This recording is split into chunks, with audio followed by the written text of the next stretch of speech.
Halo semuanya, Om Swastiastu, Assalamualaikum warahmatullahi wabarakatuh, Shalom dan salam sejahtera bagi kita semua. Perkenalkan, nama saya Deborah Purba dengan NIM 18136310.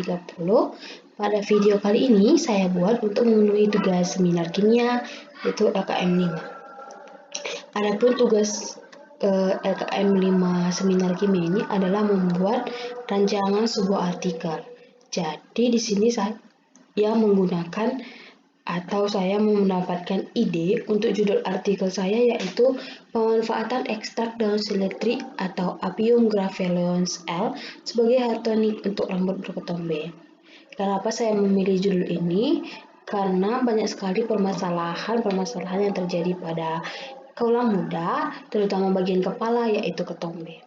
Jadi dari sini saya bisa membuat sebuah outline-nya. Yang pertama latar belakang masalahnya. Latar belakang masalahnya itu yang pertama nanti akan dibahas mengenai pengertian ketombe dan kenapa ketombe itu bisa menjadi sebuah permasalahan yang banyak terjadi di masyarakat. Dan bagaimana cara atau apa saja cara yang sudah dilakukan dalam mengatasi permasalahan ketombe ini.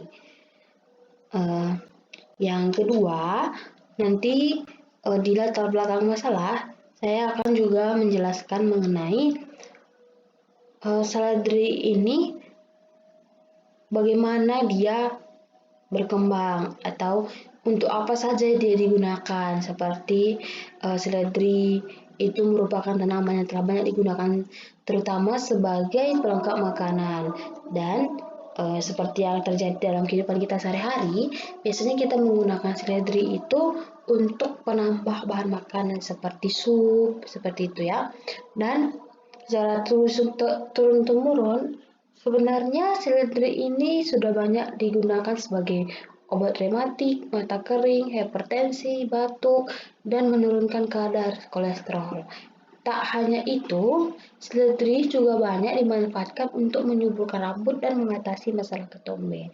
Jadi, latar belakang masalah nanti, saya juga menjelaskan mengenai itu. Dan berapa persen ekstrak daun seledri yang digunakan untuk hair tonic, seperti itu. Jadi di sini nanti secara ringkasnya, ekstrak daun seledri dengan konsentrasi 10% dalam sediaan mikroemulsi ternyata juga mempunyai kemampuan menyuburkan pertumbuhan rambut. Ekstrak daun seledri dengan konsentrasi 10% dalam sediaan hair tonic ternyata juga memiliki efek menyuburkan rambut yang optimal.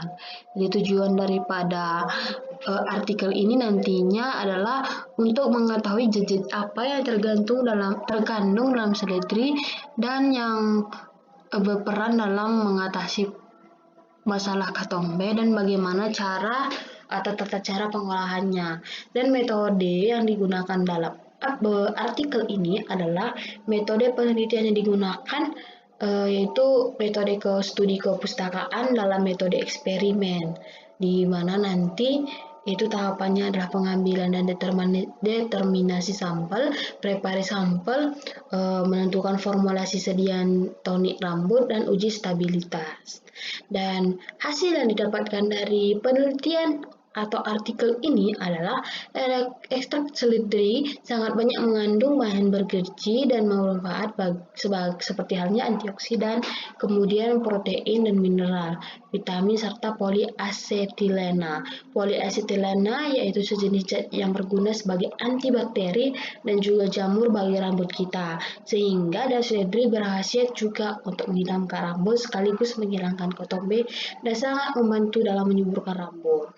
Dan itu dia untuk hasilnya nanti, dan kesimpulan yang akan dibahas nanti yaitu setelah menggunakan ekstrak daun seledri sebagai hair tonic pada rambut, ketombe akan berkurang dan hasil akan terlihat setelah pemakaian 7 kali. Jadi abstrak yang saya dapatkan dalam artikel ini yaitu ketombe. Mohon maaf, di sini saya seperti biasanya, abstrak itu dibagi menjadi dua bahasa, yaitu bahasa Indonesia dan bahasa Inggris. Jadi untuk abstrak pada bahasa Indonesianya itu, ketombe merupakan salah satu masalah yang sering timbul pada rambut atau pada kulit kepala dan sangat umum dijumpai pada hampir seluruh masyarakat. Lebih tepatnya, ketombe bertanggung jawab atas 25% kelainan kulit kepala di dunia dan diperkirakan menjangkit 15-20% total produksi dan lebih dari 50% populasi dewasa baik pria maupun wanita dari seluruh latar belakang etnis di seluruh penjuru dunia. Untuk mengatasi masalah ketombe dapat digunakan cara alami, yaitu menggunakan daun seledri. Penelitian ini bertujuan untuk mengetahui zat-zat apa yang terkandung dalam seledri yang berperan dalam mengatasi ketombe dan bagaimana tata cara pengolahannya. Metode penelitian yang digunakan adalah metode studi kepustakaan dan metode eksperimen. Sebagai kesimpulan, ekstrak daun seledri sangat banyak mengandung kandungan bergizi dan bermanfaat seperti halnya antioksidan, kemudian protein dan mineral, vitamin serta poliasetilena. Zat inilah yang berperan dalam mengatasi ketombe. Secara umum, ada dua cara pengolahan seledri akan dapat mengatasi ketombe, yaitu dengan cara ditumbuk dan direbus. Setelah menggunakan cara tersebut, ketombe akan berkurang. Hasil akan terlihat pemakaian 7 kali. Itu dia untuk abstraknya, dan kata kunci dari abstrak ini adalah pemanfaatan seledri dan ketombe. Dan untuk abstrak bahasa Inggrisnya, saya terjemahkan langsung dari yang bahasa Indonesia, yaitu dandruff is a problem that often arises on the hair or on the scalp and is very common among young people, almost all people.